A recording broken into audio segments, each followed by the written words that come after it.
بسم اللہ الرحمن الرحیم۔ گمنام ہیرو کے معزز ناظرین السلام علیکم۔ آئیے چلتے ہیں کہانی کی طرف۔ ٹھیک ہے، میں تمہاری شرط پوری کیے دیتی ہوں، قطع کلامی کرتے ہوئے وہ شکست خوردہ انداز میں بولی، پھر ہوش ربا حرکات سے پہلو بدل کر کہنے لگی، وجدان میں تمہیں یقین دلاتی ہوں تمہاری ساتھی صوفیہ بالکل خیریت ہے، اور اگر ہمارے درمیان کوئی معاملہ طے نہ ہو سکا تو میں اسے تمہارے حوالے کر دوں گی۔ اس کا مطلب ہے صوفیہ اس وقت تمہارے قبضے میں ہے۔ اس نے اپنی لمبی پلکیں جھپکا کر اثبات میں جواب دیا۔ میں نے ایک اطمینان بھری گہری سانس لی اور یقین کر لیا کہ صوفیہ اس کی پراسرار تحویل ہی میں ہوگی۔ میں نے نیلگری کی شکتیوں کے درجنوں چمتکار دیکھ رکھے تھے، وہ ایسا کرنے کی صلاحیت رکھتی تھی۔ میں نے صوفیہ کی طرف سے سکون محسوس کرتے ہی ٹھہرے ہوئے لہجے میں اس سے استفسار کیا، اب بتاؤ نیلگری، تم مجھ سے کون سی اہم میٹنگ کرنے آئی ہو؟ تم پہلے ہی کچھ کم کٹھور نہیں تھے۔ وہ ٹٹولنے والی نظر سے میرے جسم کا ایکس رے کرتے ہوئے بولی، تبت کے لاماؤں نے تمہیں اور بھی پتھر کا بنا دیا ہے۔ میں موم ہوں اور اس موم کو تم جیسے پتھر ہی کی ضرورت ہے۔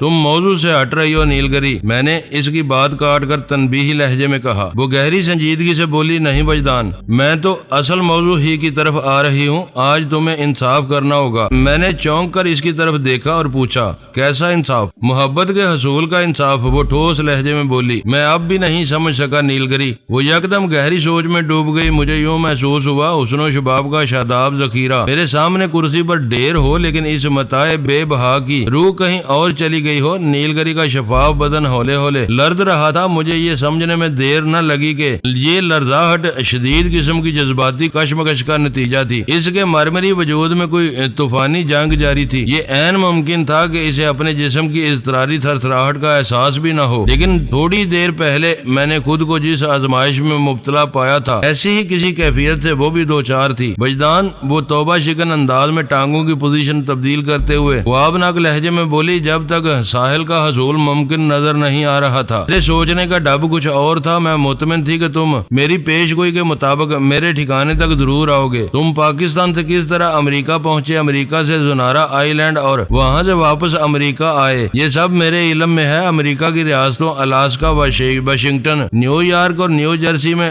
تم نے ربی موشے ہائمن اور اس کی ٹیم کے خلاف جو بھی کارنامے انجام دیے وہ مجھ سے چھپے ہوئے نہیں۔ پھر جب تم نیو جرسی سے نیپال پہنچے تو میں نے کچھ سمجھ لیا، میری پیشن گوئی پوری ہونے والی ہے۔ میرا مسکن نیپال سے زیادہ دور نہیں تھا۔ اسی اطمینان نے مجھے خوش کر دیا اور کٹمنڈو کے رتنا پارک میں ساحل کے حوالے سے میں نے تمہاری رہنمائی بھی کی تھی، لیکن یہاں تک پہنچ کر نیلگری نے بڑے دل شکستہ انداز میں بات ادھوری چھوڑ دی۔ اس مرتبہ میں نے اسے ٹوکا اور نہ ہی روکا، بلکہ خاموش سوالیہ نظر سے اس کی خوابناک تلسماتی آنکھوں میں یک ٹک دیکھتا چلا گیا۔ میں نے سوچا، اچھا ہے وہ اپنے من کو ہلکا کر لے، اس طرح اس کا غبار بھی نکل جاتا اور ممکن ہے مجھے بھی کام کی کوئی بات پتہ چل جاتی۔ ویسے بھی نیلگری نے صوفیہ کی خیریت کا یقین دلا کر میری بے قلی دور کر دی تھی۔ نشاط افروز لمحاتی توقف کے بعد اس نے دوبارہ بولنا شروع کیا، لیکن میں سپر شکتی کے سامنے بے بس ہو گئی۔ یہ ٹھیک ہے کہ میں بے پناہ پراسرار شکتیوں کی مالک ہوں اور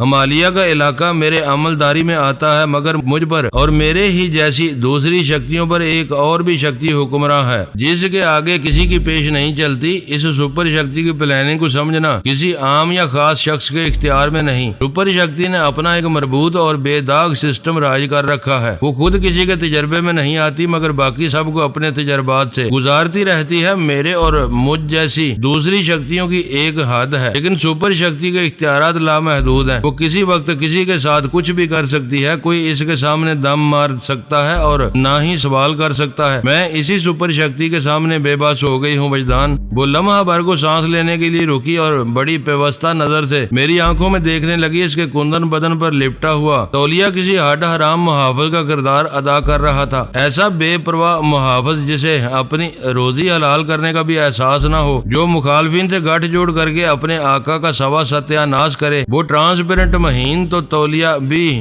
آوارہ نگاہ کو روکنے کی بجائے اس کی راہ ہموار کر رہا تھا۔ یہ تو شکر ہے اس وقت کمرے میں میرے سوا اور کوئی نہیں تھا اور میں نے اپنے حواس نفس کو پوری طرح قابو کر رکھا تھا۔ نیلگری نے اپنے بیان شیریں کلام میں کئی مرتبہ لفظ سپر شکتی کا استعمال کیا تھا۔ اگر محتاط انداز میں اس لفظ کے مفہوم کو مناسب معنی دیے جاتے تو نیلگری کا اشارہ سیدھا سیدھا قادر مطلق کی طرف تھا۔ وہ اپنے اظہار اور انداز میں ہی صحیح خدا کی مطلقیت اور کاملیت کا اعتراف کر رہی تھی۔ یہ سچ ہے کہ اس کائنات کے تمام موجودات اپنی اپنی زبان اور اپنے اپنے ڈھنگ سے اسی خال کے حقیقی کا کلمہ پڑھتے ہیں۔ دیکھنے والی آنکھ کو وہ کسی بھی رنگ میں نظر آ سکتا ہے۔ وجدان وہ مجھ سے مخاطب ہوتے ہوئے دوبارہ گویا ہوئی، تم کھٹمنڈو سے میری طرف آنے کی بجائے تبت کی جانب چلے گئے تو میرا ماتھا ٹھنکا۔ مجھے پہلی مرتبہ محسوس ہوا کہ حالات میں کوئی بڑی گڑبڑ ہو گئی ہے۔ بالکل ویسا نہیں ہے جیسا میں سمجھ رہی تھی۔ سپر شکتی نے کسی خاص مقصد کے تحت تمہیں جوکھانگ ٹیمپل میں پہنچایا تھا اور وہ بھی چیف لاما چنگ فورن پوشی کے ہاتھوں میں۔ بلا شبہ چنگ فورن پوشی روحانی اور ماورائیت کا بہت بڑا عالم ہے۔ اس نے جوکھانگ ٹیمپل میں قیام کے دوران میں غیر محسوس انداز میں تم پر بڑا کام کیا ہے۔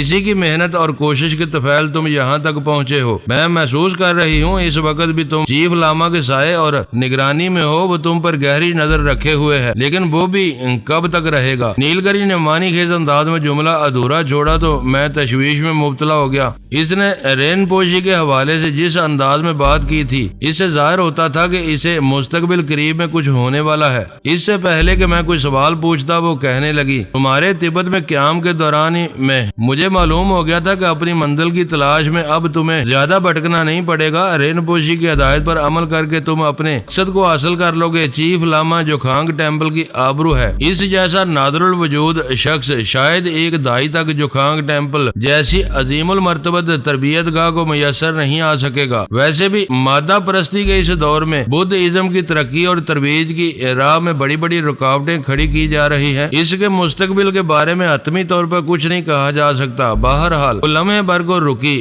پھر اضافہ کرتے ہوئے بولی، میں تمہیں بتا رہی تھی جب سے مجھے یہ یقین ہوا کہ تم اپنی محبت کو پانے والے ہو، میں نے بھی اپنی محبت کے حصول کی پالیسی تبدیل کر دی ہے۔ اب مزید انتظار کرنا اپنے پاؤں پر کہاڑی مارنے کے مترادف ہوگا۔ میں یہ نقصان کبھی نہیں اٹھاؤں گی۔ لہذا اصول کی بات یہ ہے کہ اگر تمہیں تمہاری محبت مل رہی ہے تو میں اپنے حق سے کیوں محروم رہوں؟ تم نے جتنی شدت سے ساحل کو چاہا ہو سکتا ہے میں نے اپنے مطلوب کو اس سے بھی زیادہ چاہا ہو۔ میرے ساتھ نا انصافی اور زیادتی کیوں؟ بس تمہیں یہی انصاف کرنا ہے، محبت کے حصول کا انصاف۔ اس کی بات بڑی وضاحت سے میری سمجھ میں آ گئی، لیکن پھر بھی تسلی کی خاطر میں نے اس سے پوچھ لیا، نیلگری تم کس سے محبت کرتی ہو؟ اس نے الفت بری مگر شاکی نظر سے مجھے دیکھا اور ٹھہرے ہوئے لہجے میں بولی، وجدان کیا یہ بھی مجھے ہی بتانا ہوگا؟ ظاہر ہے محبت تم نے کی ہے، میں نے سرسری انداز میں کہا۔ اس سوال کا جواب بھی تمہیں کو دینا ہوگا۔ کیا میں غلط کہہ رہا ہوں؟ تم غلط نہیں کہہ رہے ہو، لیکن تمہارا یہ فرمایا ہوا صحیح بڑا ہی شفاق اور بے مروت ہے۔ وہ اداس لہجے میں بولی، میں اس کے سوا اور کسی کو بھی چاہتی تو فوراً حاصل کر سکتی تھی۔ میرے راستے میں کوئی رکاوٹ کھڑی نہیں ہو سکتی تھی اور وہ شخص خود کو دنیا کا خوش قسمت ترین شخص تصور کرتا، لیکن میرے محبوب بڑا ہی کٹھور اور مرضی کا مالک ہے۔ اس پر میرا بس نہیں چلتا، وہ کبھی بھی میرے قابو میں نہیں رہا۔ اسی لیے تو میں آج ایک ایگریمنٹ کرنے آئی ہوں، میں نے گمبھیر لہجے میں کہا۔ نیلگری محبوب ہوا کے مانند ہوتا ہے، ہوا کو کبھی کوئی مٹھی میں بند کر سکا ہے؟ نہیں، کبھی نہیں۔ میں لمحے بھر کو متوقف ہوا، پھر کہا، محبوب کی سب سے بڑی خاصیت یہ ہے کہ اس پر اختیار ہوتا ہے اور نہ ہی وہ قابو میں آتا ہے، اور جو قابو میں ہو، جس تک رسائی اور جس پر دسترس حاصل ہو، وہ محبوب نہیں ہو سکتا۔ میں نے اتنا کہہ کر اس کی مد بھری آنکھوں میں جھانکا اور کہا، تم نے ابھی تک میرے سوال کا جواب نہیں دیا۔ اس جواب کے ساتھ ہی یہ بھی بتا دو تم مجھ سے کس نوعیت کا ایگریمنٹ کرنے کیوں آئی ہو؟ تمہاری کسی محبوب سے میرا کیا تعلق؟ میں ایگریمنٹ کرنے اس لیے تمہارے پاس آئی ہوں کہ تم ہی وہ مذکورہ شخص ہو۔ اس نے ایک ایک لفظ پر زور دیتے ہوئے کہا۔ اب تو مل گئے نا تمہیں دونوں سوالوں کے جوابات۔ میں ایک طویل سانس خارج کر کے رہ گیا۔ اس نے بڑے کھلے انداز میں میرے اندازے کی تصدیق کر دی تھی۔ اس حوالے سے کسی جرا بحث کی گنجائش اور ضرورت باقی نہیں رہی تھی، لہٰذا میں نے گہری سنجیدگی سے استفسار کیا، تم مجھ سے کیا چاہتی ہو نیلگری؟ وہی جو تم ساحل سے چاہتے ہو، وہ اٹل لہجے میں بولی۔ پاگل پن کی باتیں نہ کرو، میں نے جھنجھلاہٹ امیز انداز میں کہا۔ یہ اچھا انصاف ہے، وہ طنزیہ لہجے میں بولی۔ ایک کام تم کرو تو وہ جائز اور مناسب ہے، لیکن اگر وہی کام میں میں کروں تو تمہاری نظر میں یہ میرا پاگل پن ہوگا؟ اگر کوئی ساحل وجدان کو حاصل کر سکتی ہے تو پھر وجدان کسی نیل گری کو حاصل کیوں نہیں کر سکتا؟ میں تم دونوں کے سنگم میں کوئی رکاوٹ نہیں ڈال رہی ہوں، تم بھی ہمارے ملاپ کے لیے تیار ہو جاؤ۔ وہ ایک لمحے کے لیے رکی، پھر دو ٹوک الفاظ میں اضافہ کرتے ہوئے بولی، وجدان، میں ہر قیمت پر تمہیں حاصل کر کے رہوں گی۔ یہ حصول عارضی یا محدود بھی ہو سکتا ہے اور مستقل یا لامحدود بھی۔ اسی حصول کے سلسلے میں تم سے ایک معاہدہ کرنے آئی ہوں۔ میں تمہارے سامنے دو راہیں رکھ رہی ہوں، کسی ایک راہ کا انتخاب کرنے کے لیے تم آزاد ہو۔ اگر تم ایک راہ کا انتخاب کرو گے تو دوسری راہ خود بخود بند ہو جائے گی۔ اسی طرح اگر تم پہلی راہ کو مسترد کر دو گے تو دوسری راہ پر چلنے کے لیے میں تمہیں مجبور کر دوں گی، اور تم جانتے ہو میں ایسا کر سکتی ہوں۔ ایک بات ذہن میں رکھنا کہ تمہارے سامنے کوئی تیسرا راستہ کھلا ہوا نہیں ہے۔ نیل گری نے کسی ایگریمنٹ کا تذکرہ اتنے سنسنی خیز اور دلچسپ انداز میں کیا کہ میرے اندر ایک تجسس سا جاگ اٹھا۔ نیل گری ملکہ کوہسار ایک پراسرار ہستی تھی، اس کا ایگریمنٹ بھی یقیناً اسی کی طرح اسرار و رموز کے حریری پردوں میں لپٹا ہوا ہوگا۔ میں نے اسی کی بات سننے کا فیصلہ کر لیا اور گہری نظر سے اس کی آنکھوں میں جھانکتے ہوئے کہا، ٹھیک ہے، بتاؤ تم کون سا منصوبہ لے کر میرے پاس آئی ہو؟ وہ چند لمحات تک ٹٹولتی ہوئی نظر سے مجھے دیکھتی رہی، پھر نہایت ہی پرتاثر انداز میں گویا ہوئی، وجدان، آج 6 مئی ہے، مجھے یقین ہے تم 8 مئی کی صبح تک تل ابیت میں ہو۔ اس کے بعد یروشلم روانہ ہو جاؤ گے اپنی ساحل کے ساتھ۔ وہ معنی خیز انداز میں مجھے گھورتے ہوئے لمحہ بھر کو متوقف ہوئی، پھر اپنے منصوبے کی تفصیل کو آگے بڑھاتے ہوئے بولی، میں یہ چاہتی ہوں جب تک تم تل ابیت میں ہو میں ہر قدم پر تمہارے ساتھ رہوں اور ہر لمحہ تمہیں حاصل کرتی رہوں، لیکن یہ اصولاً اور عملاً ممکن اور مناسب نظر نہیں آتا، کیونکہ اسی عرصے کے دوران میں ساحل کو حاصل کرنے کے لیے جان توڑ کوشش کرنا ہے۔ میں تمہاری مجبوری کو سمجھتی ہوں، لہذا میں نے اپنی خواہش کو تھوڑا محدود کر دیا ہے، یعنی اگر تم اس بات کے لیے تیار ہو جاؤ کہ آنے والی 2 راتیں تم مکمل طور پر میرے ڈسپوزیبل رہو گے تو میں مسالت کے لیے تیار ہوں، لیکن ان راتوں کا ایک ایک لمحہ تمہیں خود سپردگی کی کیفیت میں گزارنا ہوگا۔ میں تمہیں اس قدر حاصل کرنا چاہتی ہوں کہ دل سے تمہاری تمنا رخصت ہو جائے۔ وجدان، تم میری محبت کی شدت کا تصور نہیں کر سکتے، جذبات کی شدت اور احساسات کی حدت کے باعث اس کا بدن ہولے ہولے کانپ رہا تھا اور سانسوں کے تلاطم سے ظاہر ہوتا تھا۔ وہ صدیوں کا سفر بھاگ کر طے کرنے کے بعد میرے قربت میں پہنچی ہے۔ اس کے خطرناک عزائم کو سمجھنے کے لیے کسی خاص عقل کی ضرورت نہیں تھی۔ وہ اگر زبان کو زحمت نہ بھی دیتی تو اس کا انگ انگ اسی تقاضے کا امین اور پیامبر تھا۔ مجھے یوں لگا جیسے میں منزل پر پہنچ کر اپنی زندگی کی سب سے بڑی آزمائش سے گزر رہا ہوں۔ میرے اندر کوئی چیخ چیخ کر کہہ رہا تھا، میں نیل گری کے کسی دام میں قدم نہ رکھوں۔ وہ میرے ارادوں کو آزمانے اور میری نیت کو جانچنے کے لیے اتنی حسین و دلکش اور خود فراموش پیشکش لے کر آئی ہے، اور خود کو اس نے اس دل فریب پیشکش کا چیختا چنگاڑتا ہوا اشتہار بنا رکھا ہے۔ مجھے ایک لمحے کے لیے بھی ڈاما ڈول نہیں ہونا چاہیے۔ اس تنبیہی سوچ کے متوازی ایک اور سوچ کی لہریں بھی بہ رہی تھی۔ کوئی چپکے میرے ذہن کی سماعت میں یہ الفاظ ٹپکا رہا تھا، وجدان، تم ناپید حسن کے خزانے اور لازوال جوبن کے دفینے سے منہ موڑ کر خود کو دنیا کا احمق ترین ناشکرا ثابت کرنے کی کوشش کر رہے ہو۔ میرا ذہن انہی متضاد سوچوں میں الجھا ہوا تھا کہ نیل گری نے دوبارہ بولنا شروع کیا۔ وہ اس دوران میں کافی حد تک اپنے جذبات پر قابو پا چکی تھی۔ ٹھہرے ہوئے لہجے میں اس نے کہنا شروع کیا، اس کا ایک ایک لفظ فیصلہ کن اور اٹل تھا، جیسے یہ اس کی زندگی اور موت کا مسئلہ ہو۔ وجدان، اگر تم یہ 2 راتیں میرے نام کر دو، حصول کی راہ میں کسی رکاوٹ کو نہ آنے دو اور کسی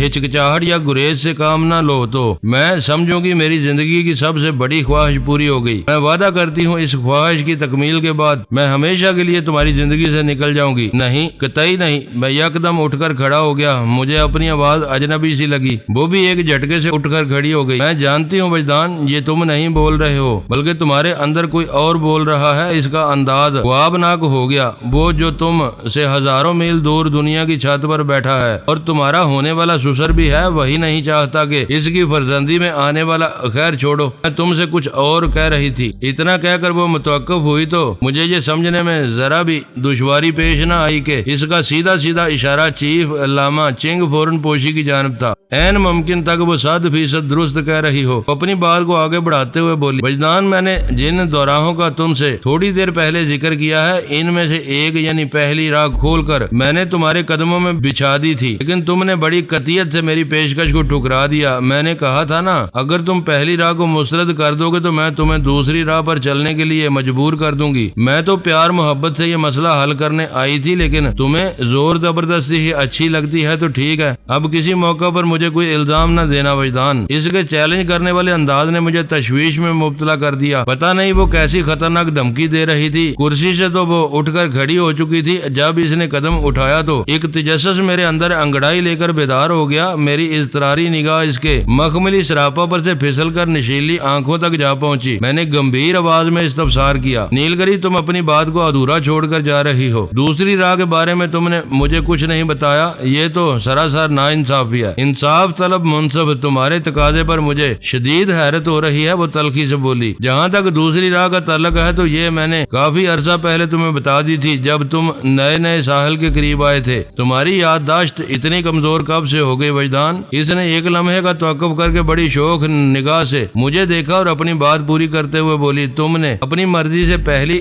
راہ کو بند کر کے میری خواہش کی تکمیل کے لیے دوسری راہ کا دروازہ کھول دیا ہے۔ میں تمہارے حصول سے دستبردار نہیں ہو سکتی وجدان۔ اس کی آواز شدت جذبات سے بھرا گئی۔ آج کے بعد جو بھی عورت تمہاری تنہائی میں پہنچ کر حصول اور وصول کی حدود کو چھوئے گی، اس کے اندر تم مجھے پاؤ گے، مجھے نیلگری کو۔ میں ایک دم سناٹے میں آ گیا۔ اس نے بات ہی ایسی کہہ دی تھی کہ دماغ گھوم کر رہ گیا، اور واقعی اس وقت میرا دماغ گھوم رہا تھا۔ وہ میری اتھل پتھل کیفیت کو نظر انداز کرتے ہوئے ایک شانے بے نیازی سے میرے پاس سے گزری اور سبک خرامی سے واش روم کی سمت قدم اٹھانے لگی۔ مجھے یوں محسوس ہوا شنیل کا کوئی تھان متناسب جنبشوں کے ساتھ پھسلتے لچکتے ہوئے آگے بڑھ رہا ہو۔ وہ متوازن اور دلکش چال کا عمدہ نمونہ پیش کر رہی تھی۔ میں نے مضبوط لہجے میں کہا، نیلگری تم اس خوش فہمی میں نہ رہنا کہ میں تمہاری کسی چال کو کامیاب ہونے دوں گا۔ تم ہمیشہ مجھے آج ہی کی طرح ثابت قدم پاؤ گی۔ تمہاری آج کی ثابت قدمی میں تو اور کا ہاتھ ہے۔ وہ میری جانب رخ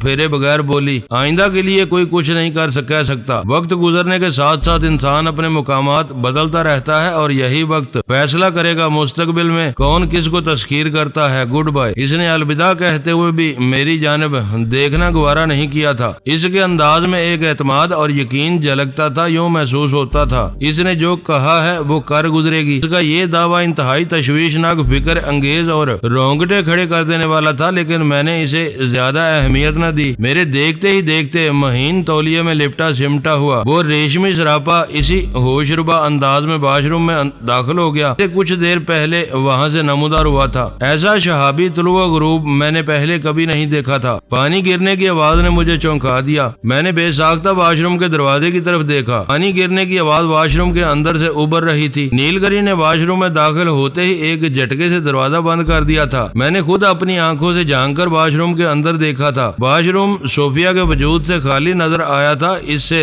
یہی ظاہر ہوتا تھا اس پانی کے گرنے کا تعلق نیلگری سے ہے، لیکن مجھے یقین تھا ایسا ہرگز نہیں ہوگا۔ نیلگری اسرار کے ایک مجموعے کا نام تھا۔ وہ چلتی پھرتی حسن کی جادو نگری تھی، جوبن کا تلسم کدا تھا۔ مجھے یقین تھا اس مرتبہ جب واش روم کا دروازہ کھلے گا تو وہاں سے صوفیہ نمودار ہوگی، اور پھر ایسا ہی ہوا۔ پانی گرنے کی آواز اچانک رک گئی۔ چند لمحات تک واش روم میں خاموشی چھائی رہی، یوں لگا جیسے اندر موجود شخص لباس پہن رہا ہو۔ پھر اس خاموشی کا دورانیہ ختم ہو گیا، اور اگلے ہی لمحے میں نے اپنے یقین کو عملی صورت اختیار کرتے ہوئے دیکھا۔ صوفیہ نے واش روم کا دروازہ کھولا اور بڑے نارمل انداز میں باہر نکل آئی۔ میں یک ٹک اس کی شکل دیکھتا چلا گیا۔ ایسے کیا دیکھ رہے ہو وجدان؟ صوفیہ کی آواز نے مجھے چونکا دیا۔ کہ کچھ نہیں، میں نے جلدی سے کہا۔ کچھ تو ہے، وہ میرے قریب آتے ہوئے بولی۔ 15-20 منٹ پہلے جب میں شاور لینے کے لیے واش روم میں گئی تو تم بے خبر سو رہے تھے، اور اب اس نے جملہ ادھورا چھوڑا اور میری آنکھوں میں دیکھتے ہوئے متوحش لہجے میں بولی، یوں محسوس ہو رہا ہے جیسے تم آئنسٹائن سے بھی بڑا کوئی کارنامہ انجام دینے کے لیے فکر مند ہو۔ کیا کوئی ڈراؤنا خواب دیکھ لیا ہے؟ ہاں صوفیہ،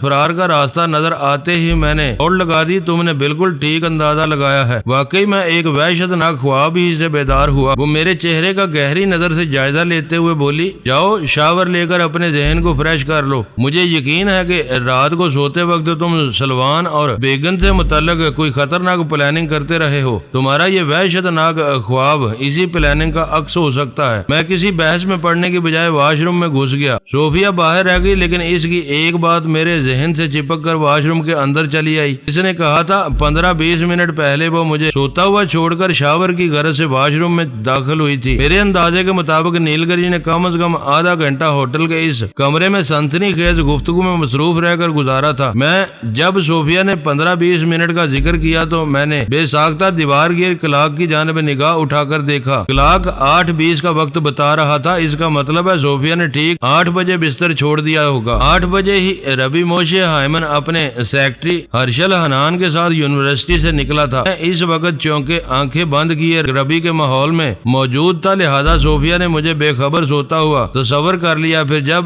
ربی اینڈ کمپنی ڈیڈ سی کے قریب پہنچے تو لگ بھگ 8:20 کا وقت تھا، اور اسی وقت صوفیہ کی دل خراش چیخ نے مجھے تھرڈ آئی کا شٹر گرانے پر مجبور کیا تھا۔ میں نے دونوں ظاہرہ آنکھیں کھول کر کمرے میں اسے بڑی تشویش سے تلاش کیا تھا، اور ایک آدھ منٹ کے بعد صوفیہ کے بجائے نیلگری بڑے تم تراک کے ساتھ واش روم سے برآمد ہوئی تھی۔ اگر وہ ٹھیک 8:20 پر بھی میری نگاہ میں آئی تھی تو پھر وہ آدھا گھنٹہ کہاں چلا گیا جس میں اس نے مجھ سے ہوشربا آزمائشی میٹنگ کی تھی؟ کیونکہ اس کے جانے کے بعد جب صوفیہ شاور لے کر نکلی تو وارگیر کلاک 8:20 کا وقت بتا رہا تھا۔ اس کا مطلب تھا نیلگری نے کائنات کے کٹے میں سے آدھا گھنٹہ وقت چرا کر مجھ سے ملاقات کی تھی۔ تو پھر وہ آدھا گھنٹہ کہاں چلا گیا جس میں اس نے مجھ سے ہوشربا آزمائشی میٹنگ کی تھی؟ کیونکہ اس کے جانے کے بعد جب صوفیہ شاور لے کر نکلی تو دیوار گیر کلاک 8:20 کا وقت بتا رہا تھا۔ اس کا مطلب تھا نیلگری نے کائنات کے کوٹے میں سے آدھا گھنٹہ وقت چرا کر مجھ سے ملاقات کی تھی۔ اس خیال نے میرے اندر ایک سنسناہٹ سی دوڑا دی، اور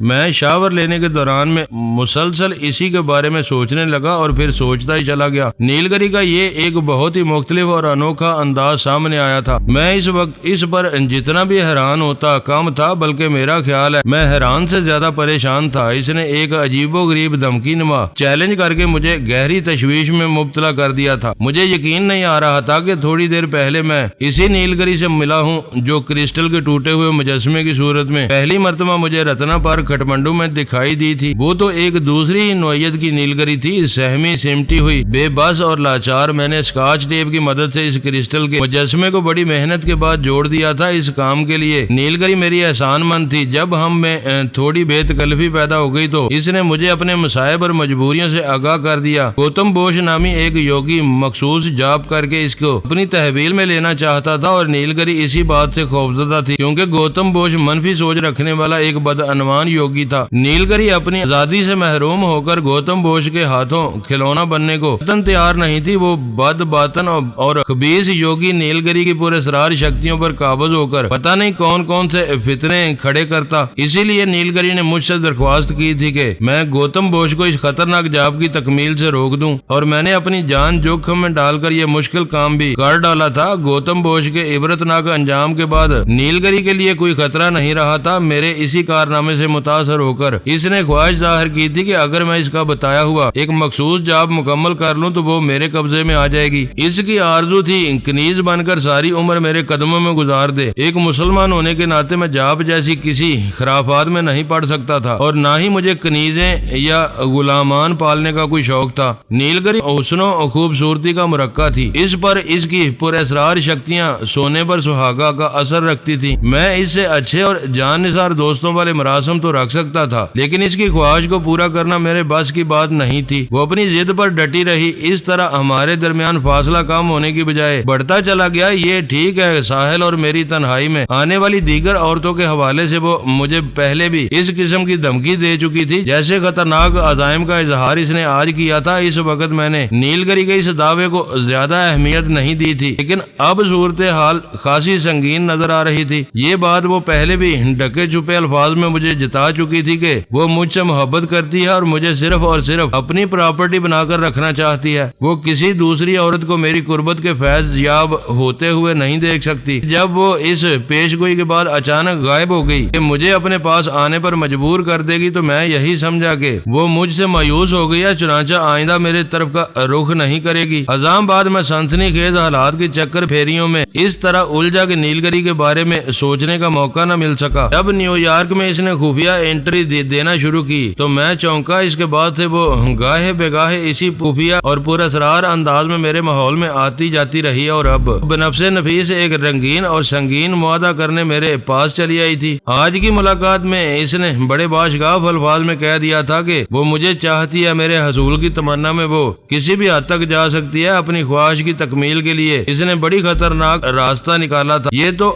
آنے والا وقت ہی بتا سکتا تھا وہ اپنی آرزو میں کامیابی حاصل کر پاتی ہے یا نہیں۔ بہرحال میں نے اس کی ایک ایک ادا اور انداز میں بغاوت کو جھلکتے دیکھا تھا۔ میرے حصول کی شدت نے اس کی سوچ کو منفی راہ پر ڈال دیا تھا، اس کے خیالات کو معقول اور صحت مند قرار نہیں دیا جا سکتا تھا۔ وہ جو کچھ بھی کرنے جا رہی تھی اپنی دانست میں اسے اپنا حق سمجھتی تھی، لیکن حقیقت یہ تھی کہ وہ کسی دوسرے کا حق چھیننے کی منصوبہ سازی میں مصروف تھی۔ ان نامراد اور نااسودہ لمحات میں شاید وہ اس فلسفے کی حامی بن گئی تھی کہ محبت اور جنگ میں سب جائز ہوتا ہے۔ نیلگری کی مثبت اور منفی سوچوں کے ساتھ الجھتے ہوئے میں نے ایک بھرپور شاور لیا اور ٹھیک 9 بجے واش روم سے باہر نکل آیا۔ اس شاور نے ذہن کے غبار کو بڑی حد تک دھو کر میری سوچ کو فریش اور بدن کو تر و تازہ کر دیا تھا۔ تھوڑی ہی دیر بعد ہم تیار ہو کر کمرے سے نکل آئے۔ اس تیاری میں میرے چہرے کو خاص اہمیت حاصل تھی۔ میں اس وقت مصری باشندے یوسف الظاہری کی آئی ڈی استعمال کر رہا تھا، لہذا چہرے کی کنٹینیوٹی کا خیال رکھنا ضروری تھا۔ میں خود بھی میک اپ کے حوالے سے وسیع معلومات رکھتا تھا اور صوفیہ بھی اس سلسلے میں ایک مشاق معاون کا کردار ادا کرنے کے لیے ہر وقت تیار رہتی تھی۔ نیچے آنے کے لیے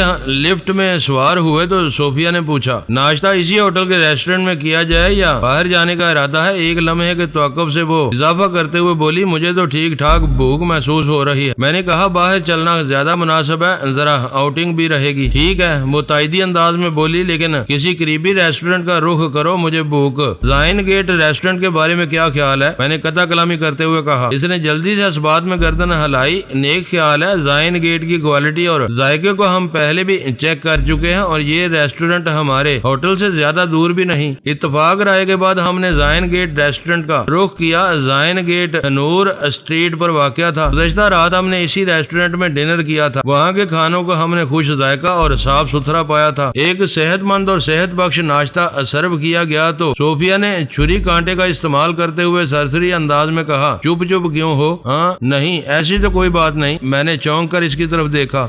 وہ میری طرف دیکھے بغیر بولی، اگر ایسی بات نہیں یعنی تم چپ چپ نہیں ہو تو اس کا یہ مطلب ہے کہ تم حلق کے بل چلا رہے ہو، اپنے شور سے تم نے یہ ریسٹورنٹ سر پر اٹھا رکھا ہے۔ نہیں، اب ایسی بھی کوئی بات نہیں ہے۔ پھر کیسی بات ہے؟ وہ الفاظ پر زور دیتے ہوئے بولی۔ میں سمجھ گیا وہ سنجیدہ شرارت کے موڈ میں ہے۔ اگر میں نے اسے کوئی تسلی بخش جواب نہیں دیا تو وہ بات میں سے بات نکال کر یوں ہی میرا ناطقہ بند کیے رکھے گی۔ ویسے اس کا انداز کچھ غلط بھی نہیں تھا، میں قدرے خاموش اور چپ چپ تو تھا، اور میری یہ کیفیت نیلگری سے ہونے والی ہوش ربا اور توبہ شکن ملاقات کے سبب تھی۔ میں لاشعوری طور پر شاید اسی کے اور اس کی دھمکی کے بارے میں سوچ رہا تھا، لیکن ظاہر ہے صوفیہ کو میں نیلگری کا قصہ تو نہیں سنا سکتا تھا۔ تازہ اکتائے ہوئے لہجے میں کہہ دیا، ہو سکتا ہے تم نے ایسا محسوس کیا ہو، لیکن میں سمجھتا ہوں ایسی کوئی بات نہیں۔ شاید نیند پوری نہ ہونے کے سبب میں کچھ چال سا ہو گیا ہوں۔ بہرحال ناشتے کے بعد سب ٹھیک ہو جائے گا۔ ایک بات تو بتاؤ۔ وہ ہاتھ روک کر براہ راست میری آنکھوں میں جھانکنے لگی،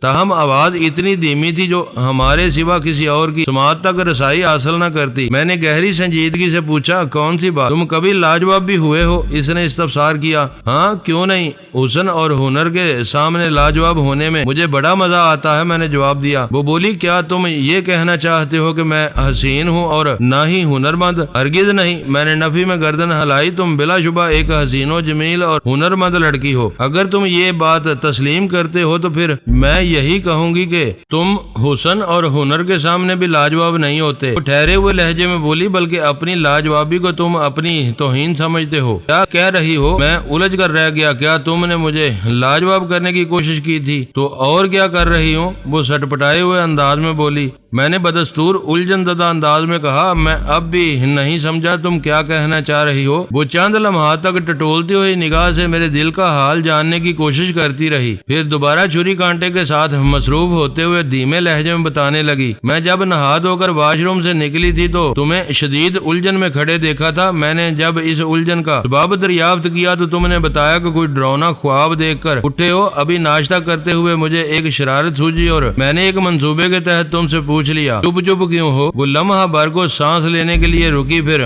اضافہ کرتے ہوئے بولی مجھے 101% یقین تھا تم کہو گے کہ یہ اسی ڈراؤنے خواب کا اثر ہے، لیکن تم نے میرے منصوبے کی ایسی کی تیسی کر کے رکھ دی۔ اگر تم میرے حسب توقع جواب دیتے تو میں اس ڈراؤنے خواب کی تفصیل پوچھتی، اس طرح مجھے تمہیں لاجواب کرنے کا موقع مل جاتا۔ صوفیہ تم قسطوں میں بات کر کے خواہ مخواہ سسپینس پیدا کرنے کی کوشش کیوں کر رہی ہو؟ میں نے بیزاری سے کہا اس تفصیل سے میرے لاجواب ہونے کا کیا تعلق ہے؟ رسان سے بولی مجھے یہ امید تھی کہ ڈراؤنے خواب کے ذیل میں تم کہتے ایک خوفناک صورت والے خبیث چھپکلے کو دیکھ کر تم پر ایسی دہشت طاری ہوئی کہ تم ہڑبڑا کر اٹھ بیٹھے۔ اسی لمحے تمہیں یاد دلاتی کہ تم نے مجھ سے وعدہ کیا تھا آئندہ کبھی تمہاری زبان پر کسی چھپکلے کا نام آئے گا، نہ کروکوڈائل کا اور نہ ہی ایلیگیٹر کا۔ بتاؤ میری اس بات سے تم لاجواب ہوتے کہ نہیں؟ سخت احمق ہے وہ شخص جو یہ دعویٰ کرے کہ وہ عورت کو سمجھ گیا ہے۔ صدیوں سے عورت ایک پہیلی ہے اور پتہ نہیں کب تک یہ پہیلی ہی رہے گی۔ اس کو بوجھنے میں توانائی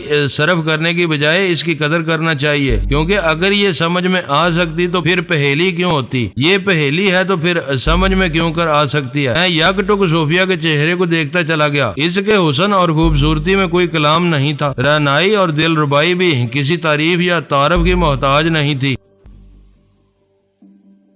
معزز ناظرین، لائک کریں، شیئر کریں اور کمنٹس باکس میں پاک آرمی زندہ باد، پاکستان پائندہ باد کا نعرہ ضرور درج کر کے اپنے ملک پر فخر کریں اور پاکستان کی بنیادیں مضبوط کرنے میں اپنا کردار ادا کریں۔ ویڈیو دیکھنے کا شکریہ۔ معزز ناظرین، اپنا خیال رکھیے گا اور ہمارے چینل کا بھی۔ ISI پاک آرمی زندہ باد، پاکستان پائندہ باد۔